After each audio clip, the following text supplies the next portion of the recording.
দোকান হইলে আমার নিজেকে দোকান, অনেক ভালো ভালো গেঞ্জি পাওয়া যায়, অনেক ভালো ভালো মানের ভালো ব্র্যান্ডের গেঞ্জি পাওয়া যায়।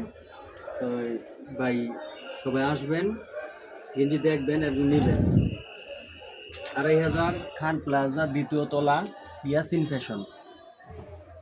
আমি আজকে একটা গেঞ্জি নিলাম। গেঞ্জিটা অবশ্য অনেক সেরকম, যেরকম কাপড়টা এমন ফিটিং হয়েছে, সেই লাগতেছে। আসলে গেঞ্জিটা অনেক ভালো, ভালো মানের, ভালো কোয়ালিটির। দেখছেন ফিটিং হয়েছে, অনেক সুন্দর ভালো মানের কাপড়। তো আপনারা সবাই আসবেন। 2500 খান প্লাজা, 2য় তলা, ইয়াসিন ফ্যাশন। যদি কেউ গেঞ্জি নিতে চান, আমার পরিচয় দেওয়ার পরে, সোরাব ভাইয়ের পরিচয় দেওয়ার পরে কিনা দামে, লাভের কোনো দরকার নাই, এটা কিনা দামে যে আসবেন কিনা দামে নিতে পারবেন।